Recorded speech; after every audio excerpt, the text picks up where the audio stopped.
I personally don't believe we celebrate enough. So I would like for you, even if you show up for 20 seconds for self-discovery and you do a practice for 20 seconds, I want you to celebrate that, because showing up is the hardest part of any practice. To show up for yourself is a reason to celebrate.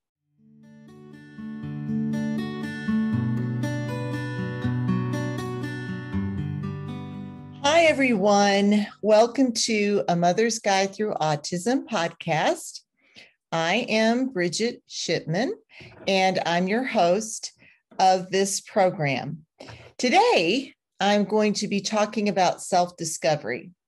And I talk about self-discovery in many different ways, but today I'm going to be talking about how you personally can find your own unique way of practicing your own self-discovery work so that you can feel more peaceful, that you can create more joy in your life. And really, what self-discovery is all about is just being able to live your life the way you're meant to live it. And that's a lot. I know that sounds big. Just the topic of self-discovery can feel big, depending on where you're at and what you're doing. For myself, I craved to do self-discovery work. I wanted to grow as a person. I wanted to find tools to help myself. I remember a time where, and I refer to life challenges that are big as life tsunamis, and I would have them going on, many life tsunamis at one time. It wasn't just one life tsunami, I have that over with, and then, move on to the next one. Sometimes I had many difficult life challenges going on at one time. And I can remember thinking, I really would love to have the time, the space to do self-discovery work. And I just didn't believe that it was possible. But what I have discovered is, just as you find different ways of doing things for yourself. For example, I'm going to go back to the classroom, because you all know, if you follow me, that I was a teacher, and I wrote curriculum, and I would help kids with life skills about the pieces of education of how to really function in society. And also what I helped kids do was I helped them find their passions and how they learned, so that they could take what their education or what they were going to do after high school, and they actually knew what worked for them, how they operated. And so I'm going to apply that way of thinking to what I'm going to be talking about today, because we are all different, and self-discovery is just finding a different way that fits you, your life, and how you personally want to move forward and what you want to get out of it. So for me, when I started this self-discovery journey, I was craving it, again, because I had a lot of life challenges going on, a lot of life tsunamis going on at one time. So I found Oprah Winfrey. If you follow me at all, you know I'm a pretty big fan of hers, because when I was in a place that I needed some guidance and I needed to find resources for self-discovery, she was a great resource for that. And in particularly, I loved her program, Super Soul Sunday. I started tuning into that. And what I discovered with that is, if I could show up for Super Soul Sunday every Sunday, then that would give me those 45 minutes to an hour where I would be committed to watching that show, learning from the guests that she would have on her show. And also, I would gain resources. I didn't have a lot of time to sit down and read back then, but I did find what worked for me. And I discovered Audible, and I would find the books that I thought I would be interested in and what I was really searching for at that time for self-growth and how to heal my heart. And I would, while I was doing laundry, folding clothes, I would listen to whatever book that I found through that program. So that started out really small. And what I was trying to do at the time was I was trying to fill myself up and use that, whatever I could gain out of that Super Soul Sunday program, and apply it to my whole week. And by the time Sunday came around again, I was in great need of being filled up.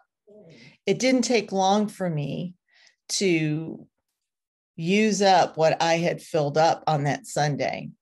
Again, I had a lot of stress at that time, lots going on in my life. And it took maybe half of a day of Monday, and I was already drained. So all that beautiful filling myself up that I had just done the day before was gone, because what I didn't do was I didn't apply it daily.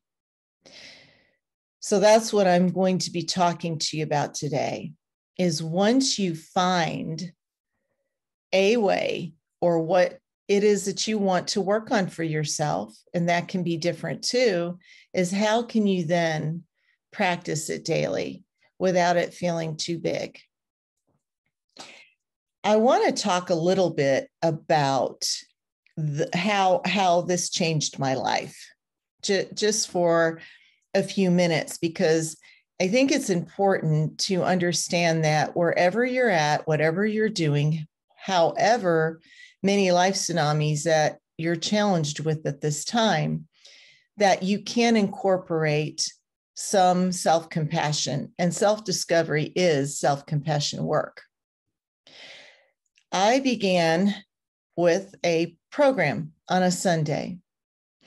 And then as I grew, read, studied, and figured out through my life coach training how to apply what I had learned, I really started healing my heart. And so this practice just grew and grew and grew. And here I am today. Out of this practice, my son and I wrote a book. And one of the most challenging things for me is to sit down and write. I don't consider myself a writer. So it's interesting how that belief has turned into being an author. That's another example of how you can have a belief that just simply isn't true. Like I told my students when I was in the classroom, writing is a skill. So the more you practice it, the better you get. Well, self-discovery work is also practice. So the more you practice it, the better you're going to get at it. And it's going to become easy, and you're going to feel a lot better. So I started discovering that when I sat down to write, I researched a lot about how everybody else was writing. I followed some of the people that I really like to read, which Elizabeth Gilbert is one of those people. And so I would try different methods. And what I discovered was I am not a person that can schedule writing. I just don't operate that way, and that's okay.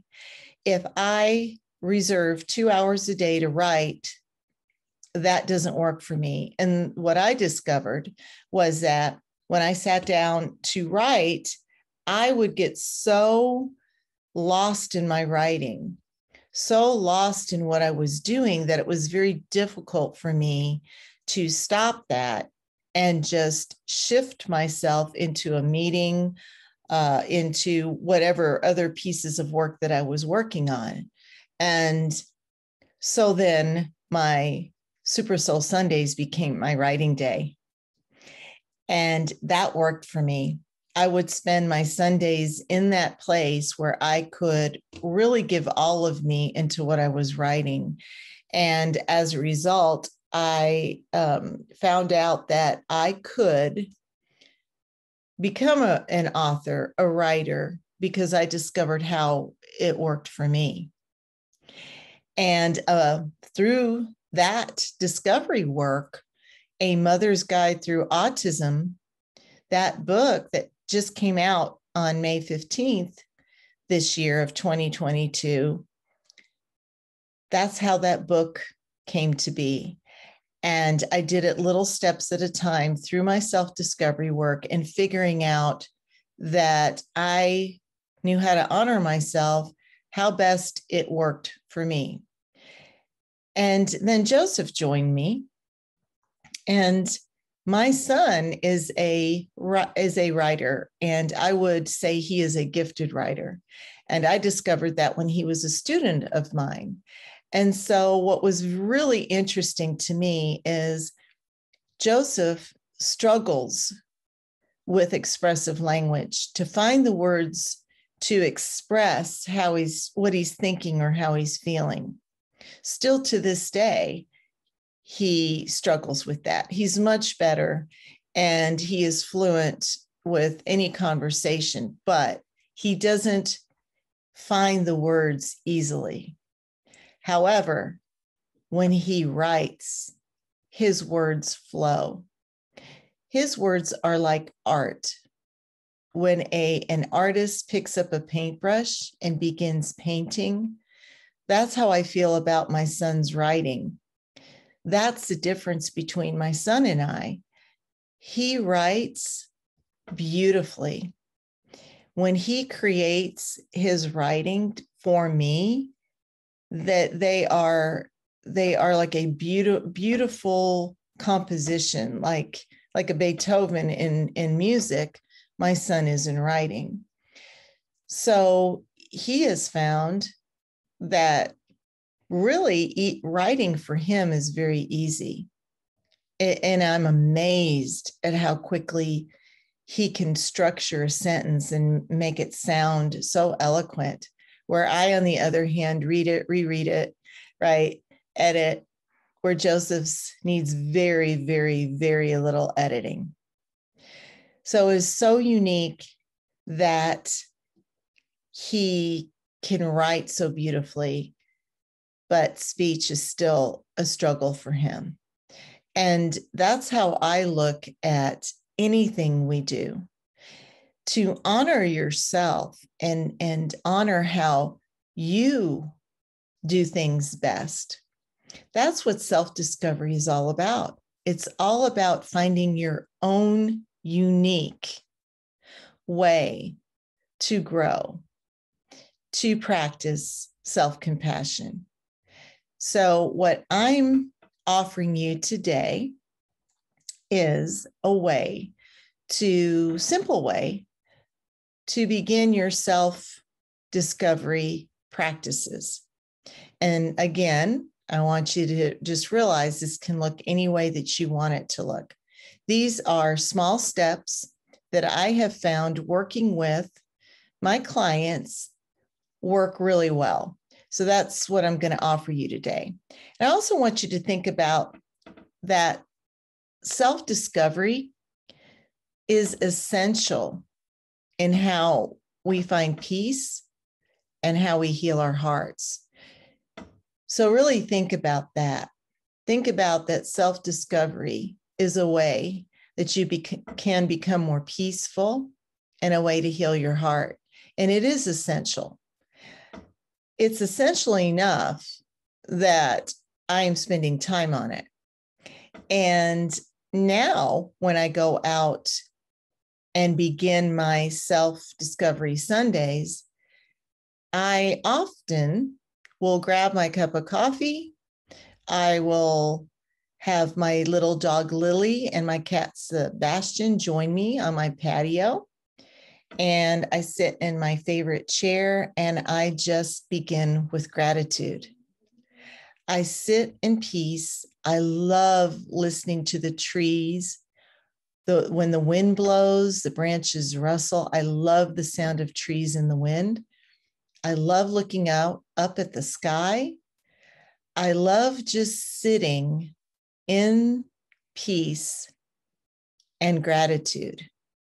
And often what will happen next is I'm able to listen and I'm able to find what I want to talk about with this community, what I would like to bring with the intention of healing to you all. And this Sunday was no different.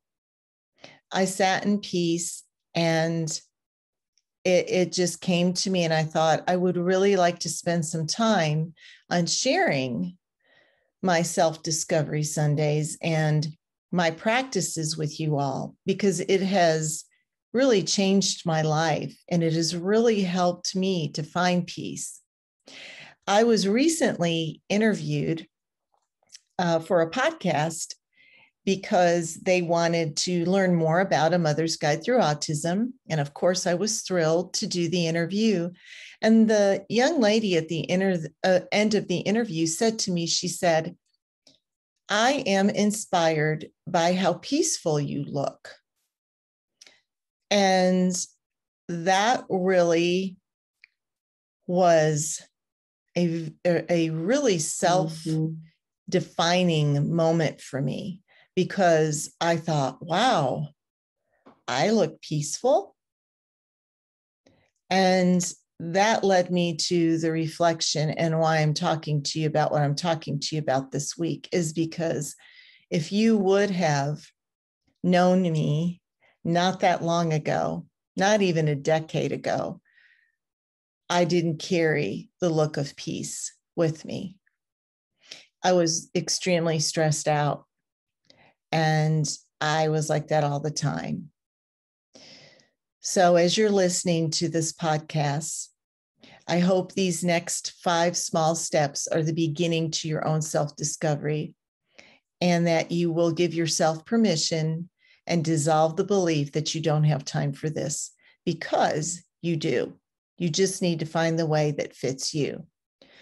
All right. Well, wherever you are, if you need to grab something to write with, grab it. Or if you're listening to this while you're driving, then, or wherever you're at, and you're not able to write, it's not safe for you to write, then go ahead and listen to these practices, and then tune into this episode again and write it down. So step 1 is extremely easy. It sounds easy, but this is the key to your practice, is to meet yourself where you're at. That sounds simple, to meet yourself where you're at, but in fact, it is where most of us struggle. To really go there and ask yourself, at any given moment, I'm going to take a breath and I'm going to check in with myself.